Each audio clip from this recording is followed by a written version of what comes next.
Hello you ravishing people, this is Chris from TechSpert and I'm here with Huawei's fresh new P30 smartphone here on the right, just launched here in the UK. I'm going to do a side-by-side comparison with last year's Huawei P20 Pro, released bang on a year ago, just to see if P20 Pro owners should consider an upgrade to the P30. And also the P20 Pro has come down in price now with the launch of the P30 handset, so they're actually pretty much evenly matched on those UK contracts. So should you go for last year's Pro or stick with this year's fresh new Huawei P30? Here's the full side-by-side comparison, and don't forget to poke subscribe and ding that notifications bell for more on the latest and greatest mobile tech. Cheers! So first up, they're both 6.1 inch handsets, but as you can see here, the P30 is definitely the more compact of the two devices. That's thanks to the nice slender bezels. They were pretty slim here on the P20 Pro, but they've slimmed down even more for the P30. And now, of course, you've lost this big chunky bottom bezel, which was present on the P20 Pro, because you no longer have that physical fingerprint sensor stuck away beneath the display. Instead, it is actually built into the screen here on the P30. Very snazzy stuff. As you can see here, it's a dinkier notch up top on the P30 as well, that little dewdrop style effort, or the nipple notch as I like to call it, whereas it's a slightly chunkier sort of hit the mustache effort here on the old P20 Pro. No worries if you're not a fan though, because you can just dive into the display settings and on both of these smartphones hide the notch from view entirely. Now both of these smartphones rock a very desirable design. Huawei first introduced us to this gradient style finish on last year's P20 Pro, and as you can see there, the colours just kind of morph from purple down to blue as you travel down from the top to the bottom of the handset. On this year's P30 you've got a range of colours as well. This is the Aurora model, which as you can see there, a gorgeous sort of light morphing pattern as again you twist and turn it. Lovely stuff. The good news is that both these phones are nice and rugged as well. As you can see, last year's P20 Pro hasn't got a scratch on it, despite the fact I've been using it quite a bit in the past 12 months, taking it out for camera comparisons and such forth. And the P30 seems to be just as hardy as well. Although in terms of water and dust resistance, you've got IP67 rating here on the P20 Pro, so it can be submerged absolutely fine. Here on the Huawei P30, it is merely IP53 splash resistance. You'll have to be a bit more careful if you're going to be taking it into the bath or anything like that. Besides that, there's not a massive difference in terms of the actual design. As you can see, you get a nice bit of highlighting on the power button, volume rocker just above. You do actually get an IR blaster here on the P20 Pro, which was skipped out on the P30. SIM tray over on the other edge, and then down below there is one big difference as well. The fact that you actually do get a return for that 3.5mm headphone jack here on the standard P30, which was of course missing from last year's P20 Pro. As mentioned before, the P30 does of course shift that fingerprint sensor to actually inside the display. In terms of responsiveness and everything, the physical sensor is naturally still best, and it's obviously easier to find because you can actually see it, whereas it's built into the display on the P30. But in terms of general accuracy, they're both fine. It is just an optical sensor here on the P30, so just like the P20 Pros, it will be foiled by any mucky or wet prints. But as long as your hands are dry and clean, then they're generally both fine. And good news as well, because you get full facial recognition with both these handsets as well, courtesy of Huawei's EMUI. And as you can see there, it is incredibly quick. So just tap that power button, or you can also raise to wake. And it should again recognize your mug and you're straight into your desktops. Now both of Huawei's handsets rock a 6.1 inch OLED panel. You can of course dive into the display settings and play around with the color output and everything. It's set to vivid mode by default, but you can scale that back to normal if you prefer a more natural output. On that vivid mode, it does appear that last year's P20 Pro does actually produce more vibrant, vivid, in-your-face colours. As you can see quite clearly there, if you stick the same photos side by side, the P20 Pro, the likes of the oranges and the pinks are really, really punchy, really jumping off that display. Whereas things have definitely seemed to have been toned down for the P30. Personally, I prefer the P30's output. It's not quite as sickly sweet as the P20 Pros can be, but the good news is, of course, as I say, if you dive into the settings, go to that display section, you can then bump it down to normal, and then if we go and jump into that photo once again, as you can see, certainly a more vibrant output still on the P20 Pro, but it's a lot more subdued than it was on that vivid mode, and it's probably more or less a match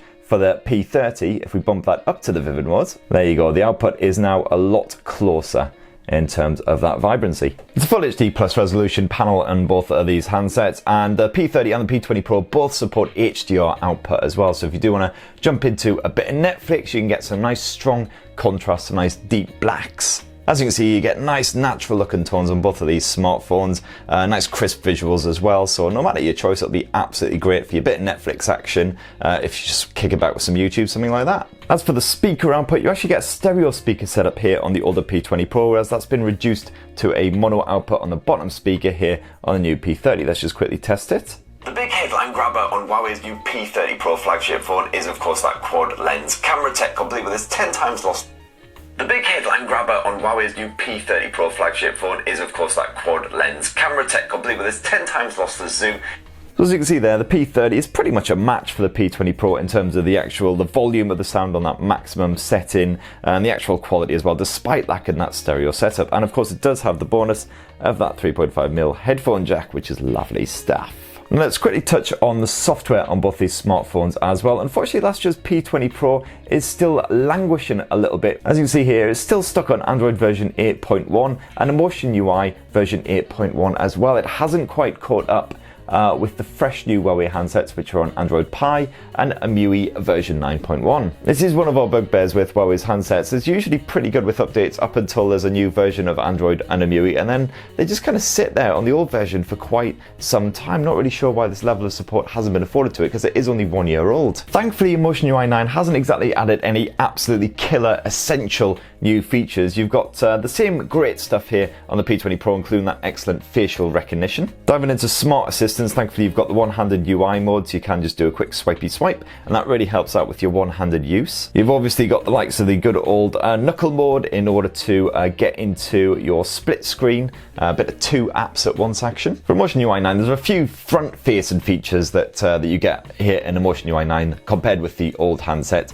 So for instance, digital balance, which is actually pretty good if you're a parent and you want to give this phone to your kid, make sure they're not basically abusing it and watching YouTube at 3 AM or any of that stuff. That's pretty good. Apart from that, it is mostly aesthetical stuff. So for instance, if you go into some of the display settings, you've got all of your settings here on one page, and it looks a bit sort of crammed here on the old P20 Pro. Whereas in the P30, all of the less used settings are tidied away into a separate menu. It just looks a lot neater. And some of the apps are now easier to use with one hand as well, because a lot of the settings have been moved down here to the bottom. So for instance, you can quickly and easily get into your separate albums, etc. here on the P30 and the gallery app, whereas here on the P20 Pro it's all stuck away at the top, which is just silly. Of course, some of those EMUI updates do happen behind the scenes as well, just to smooth over the overall run and make things a bit more efficient. And of course, that brings us nicely onto the matter of performance as well. You get the fresh new Huawei Kirin 980 chipset here and the P30. Not actually that fresh, it was first introduced on the Mate 20 handsets at the end of 2018,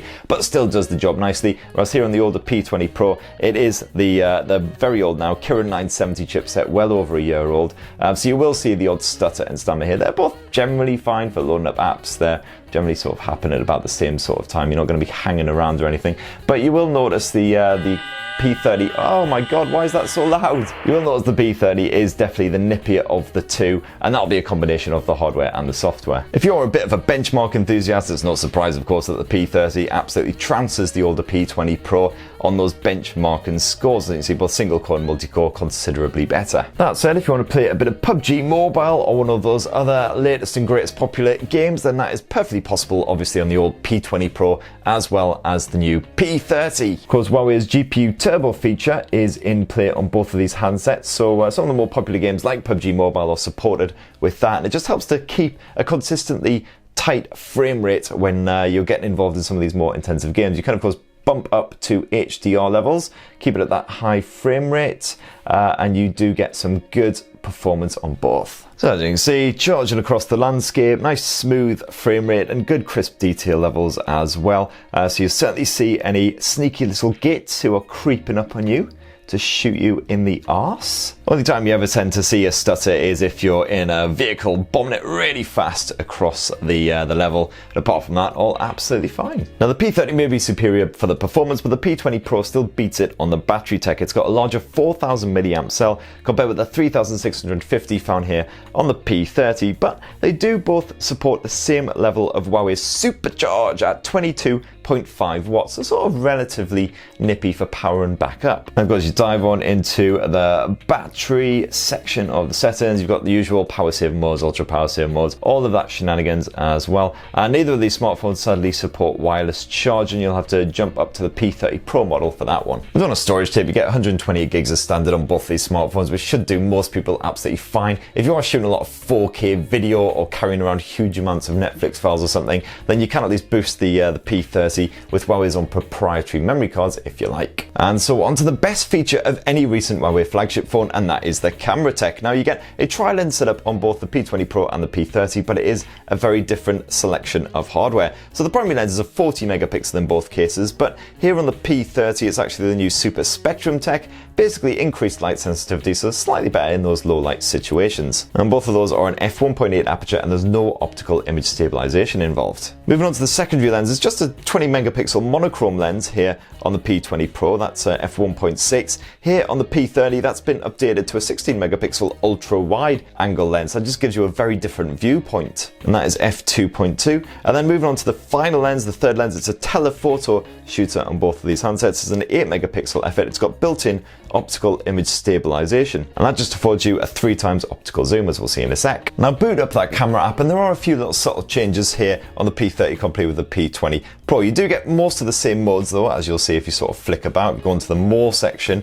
So many bonus stuff, as you can see, a couple of bonus bits here on the P30, but they basically work the same. The main difference for me is the fact that you've actually got direct access to the master AI modes here on the P30 now with just a quick tap of this little icon up top, whereas on the old P20 Pro you've got to dive into the settings to toggle it on or off, which is kind of annoying, especially as sometimes it produces really nice results. It's really good at switching up to the portrait mode, the low light mode, but it does quite occasionally produce rather vivid and unnatural looking photos. They look good to me because I really like that vibrancy boost, but some people prefer more natural output, and of course you can just quickly knock it off if you're shooting a nice lush green scene, something like that. Because you've got full Pro controls as well, so you can fiddle around with all of the manual settings as much as you like to get a very precise kind of output. And then of course there's that telephoto lens, which as you can see offers a 3 times optical zoom, where you can also jump all the way up to 5 times hybrid zoom with another tap like so, and see exactly how dusty my table really is. However, here on the new P30 you also get that wide angle view as well, which is really good at capturing nice dramatic shots of touristy hotspots and public spaces, so definitely highly recommend that if you want a more funky artistic finish. Thankfully when it comes to your low light shots, they both support Huawei's excellent long exposure night mode, works exactly the same way in both cases and produces basically the same sort of output, so you get a nice bright well balanced shot. And if we switch it up to the video mode, that hasn't really changed that much either.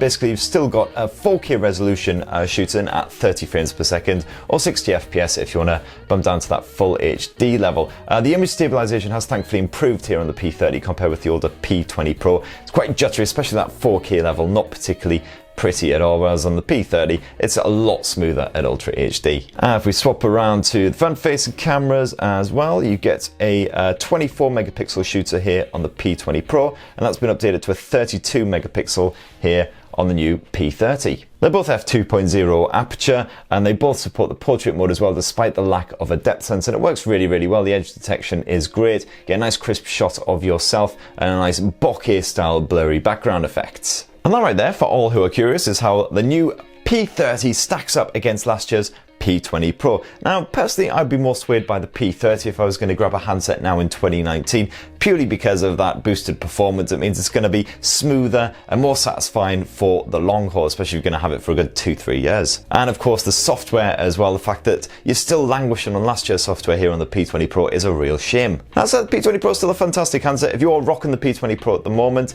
I'd say stick with it for now because it's still a decent performer. You got that great battery life and everything. The screen is great, very satisfying indeed, including that camera tech. So if you're rocking the P20 Pro, definitely give us a shout down below. So tell us what you think of this bad boy still 1 year on. If you're tempted by the P30, definitely let us know why. Or if you aren't too swayed, then definitely give us a shout as well. And don't forget to poke, subscribe and ding that notifications bell for more on the latest and greatest mobile tech. Cheers everyone, love you!